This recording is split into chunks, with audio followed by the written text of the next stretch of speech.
Alright. We got SCP-1730, Site-13 Saga and Epic Battle Aftermath. This is like part 3 or 2 to this whole thing. Why am I not subbed? This is what I'm saying, bro. I be subbed and it just says subscription don't exist. I don't know what type of YouTube glitch that is, but hey, bro, I'm subbed up. I'm subbed up. But yeah, bro. This is like part 3 to the Infographics 1730 series. So let's see the wrap up. Hopefully they give us like a little synopsis of what happened before, just for a little refresher. And yeah, let's keep on. Light shines above a metal table with a chair positioned on either side. This is the isolated, hermetically sealed interview chamber of Provisional Site-23. Outside the room waits 2 shell-shocked human Mobile Task Force members, another with invisible ghost legs, 3 powerful cyborgs, and a scientist from another dimension. They're all here to talk about one thing: the nightmare that unfolded at Site-13, also known as SCP-1730. Everyone thinks they know the story. A mysterious site suddenly appears in Texas, seeming to exactly match the blueprint for an abandoned site that's supposed to be in Nome, Alaska. What started as a simple anomalous location turned out to be an epic horror from another dimension. The task forces sent in by the Foundation were either massacred or trapped inside, and those who survived reported seeing unspeakable carnage inside the base, including a death machine designed to destroy anomalies. And that's not all. As a result of the mysterious Thresher machine, the entire location had been transformed into a shifting spatial anomaly filled with creatures straight out of a nightmare. From giant telepathic leech monsters to huge multi-limbed demigods that would eternally punish the site's murderous director, Emerson. Yo to yo, the scream. The combined might of 3 different mobile task forces, including the legendary Samsara and the sacrifice of brave Captain Hollis, that the cursed location was finally flung into a different dimension, neutralizing the threat it posed to our reality. But for the SCP Foundation, the story doesn't end with neutralization. There's still plenty more questions that need answering, and that's why today we're going to tell you what they found out after the neutralization of SCP-1730. Not only will we discover what's become of the many people involved, we'll learn about what happened in the last moments before the neutralization took place, and perhaps most importantly of all, for the sake of our universe, we'll find out how Site-13 came into existence and how Site Director Emerson went down such a dark path. It's time to get some answers. Welcome to the final part of the SCP-1730 saga, as we close the book on one of the most deadly locations in the Foundation multiverse. First to sit down in the interview chair was Captain Ephraim Ross, leader of the Mobile Task Force Apollo 3, also known as the Game Wardens. He was a shaken man, looking far older than his 35 years, his eyes heavy with the weight of the horrors he'd seen. And he and his team were among the first to venture into the bowels of Site-13 and witness the atrocities that had gone down there, like the body pit full of fleshy slurry, or the countless containment chambers that marked their occupants for vivisection and termination. Captain Ross was haunted by the things that happened to his team under his watch, as the anomalous transformation of Houston's legs and the nightmarish warping death of Noah at the hands of a stretchy, reality-bending anomaly. He compared the state of chaos going on down there to something like Jurassic Park, where all hell had broken loose and the monsters ruled. He also remarked on the Olympia containment cells, each the size of a football stadium, capable of containing things far beyond the scope of this universe's SCP Foundation. Yo. His interviewer was the hard-nosed Dr. Peter Vincent, who thanked Captain Ross for his contributions and called in the next interview subject, Agent Liam Mahalo, a Game Warden's task force member working under Captain Ross. He had a 1,000-yard stare, and even the untrained observer could see that Agent Mahalo had left some parts of himself back in Site-13. When Dr. Vincent attempted to interview him, he mostly remained silent, only volunteering one grim statement: "We should have died in there. This isn't real. This isn't real. We were supposed to die in there." Next to be interviewed was Captain Irantu of Mobile Task Force Tau 5, aka Samsara. His interviewer, Dr. Isha St. Clair, questioned him about the nature of the mission, and the cybernetic soldier was even keeled about the matter. He said that in spite of regrettable losses of life, he was still satisfied with the outcome of the mission overall. The high-value targets were rescued, the anomaly was for all intents and purposes neutralized, and the degree of loss was actually better than their pre-mission predictions. It seems that the weight of death doesn't weigh quite as heavily on those who will probably never have to experience it, as the Samsara team are capable of simply being rebooted into new bodies if terminated in the field.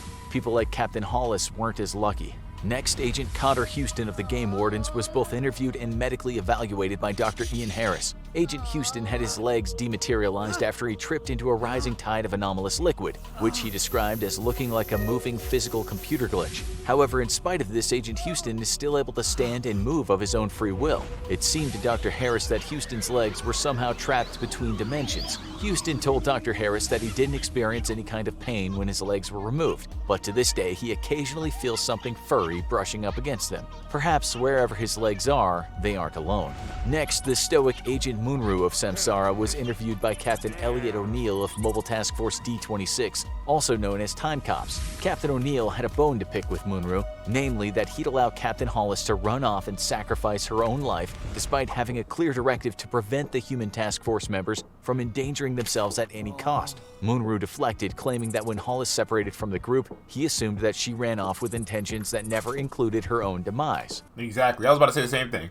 I was about to defend him, but he got it, bro. He got it. O'Neill and the Foundation found this answer unsatisfying and decided to move on to their next interview with Onru, the last person with Captain Hollis before her death. Stop it. The interviewer, Dr. Darian Arnold, probed the elite Samsara operative on why she turned off her camera before she and Hollis reached the Thresher, the machine that Hollis overloaded to annihilate Site-13 from our dimension. She gave a more compelling answer than Munro. When she and Hollis entered the server room on the way to the Thresher, they encountered what might have been the ultimate cognito hazard. It was a vision of a terrifying alternate dimension with billions dead. A poisoned star like the biblical wormwood fell from the burning sky. A nightmare god like the one torturing Elliot Emerson wandered along the fields of crucified people, covered in deadly cognito-hazardous runes. Just looking at it burned the scramble technology out of Munru's eyes, and she quickly turned off her cameras to avoid potentially frying the brains of Mission Control. Hollis wasn't so lucky. The things she witnessed broke her sanity, and when she finally overloaded the Thresher machine, she was laughing and crying.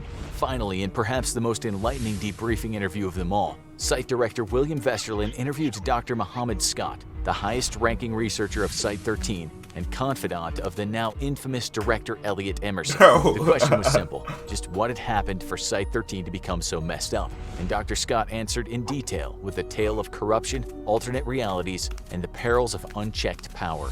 In his home dimension, Site-13 was originally created in Nome, Alaska to house the corpse of a giant sea creature that beached itself on the border of India and Bangladesh in 1964. It became the largest and most secretive Foundation containment facility in the latter half of the 20th century. However, disaster struck in 1994 when a Marxist extremist used an anomaly to level the Willis Tower in Chicago. As a result, the Foundation lost a lot of its funding and international support, leaving it in dire financial straits. Enter the true villain of the Site-13 story, Paul Manafort. If that name sounds familiar to you, it's because he was an associate of President Trump in our universe who got into legal trouble for shady international dealings. However, in Dr. Scott's universe, he was a powerful staffer for President Bob Dole, who in that reality had beaten Bill Clinton in the 1996 presidential election. Manafort was made the new Secretary General of the Global Occult. You know what's crazy, bro?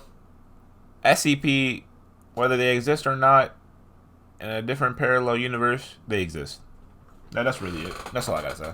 Coalition, the UN's answer to the SCP Foundation, and one of their leading competitors, with an ethos geared toward killing rather than containing anomalies. Manafort and the GOC co-opted the struggling Foundation, providing them with money in exchange for control. The Foundation had no choice but to accept the deal with the devil. Slowly, Manafort replaced the Foundation old guard with toadies and loyalists. The Ethics Committee and the O5 Command were dismantled. Dissenters were dragged out of their offices and shot point-blank in the head execution style. Site-13 had originally been directed by Dr. Bright, but Bright was arrested and contained under false pretenses, so Manafort could install a new director, a mid-level researcher by the name of Elliot Emerson. Emerson is often painted as a sadistic monster who took pleasure in torturing anomalies to death and flushing them down the body pit. The reality is both simpler and more grim. Emerson, it turns out, was just an eager yes man. He was put into his position to follow Manafort's orders to a T, and those orders were simple: kill. In a perfect example of the banality of evil, Dr. Emerson converted Site-13 into a brutal slaughterhouse, just as his overlords at the GOC had ordered him. But things were quickly getting out of hand, and one of the most vocal critics of the new regime was one of Emerson's old lovers, Dr. Vera Hadley, assistant director of anomalous biology.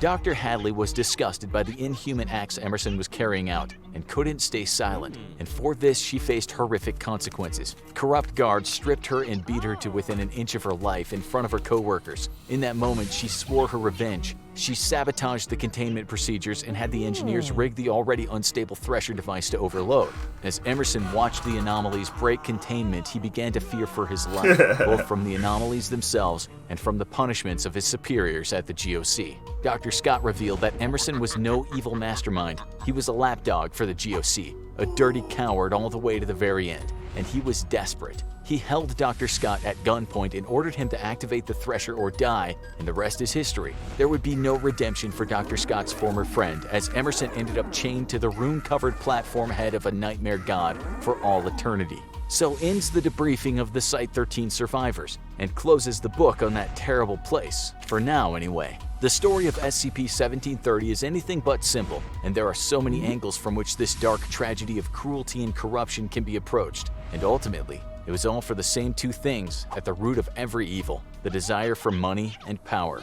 But the pursuit of these base desires can lead to some truly nightmarish consequences, and nobody knows this better than former director Elliot Emerson, who will be paying for these sins until the end of time, and perhaps even beyond. Now go check out another epic tale from the SCP Foundation, SCP-5000, The Suit.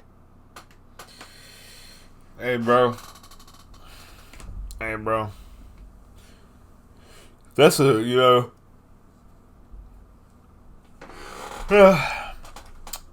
it is early, boy. That's a good... I mean, it wrapped up pretty much everything. All questions I had was... it pretty much answered. So I really can't say nothing besides that. So it's just a W, bro. It's a W, bro.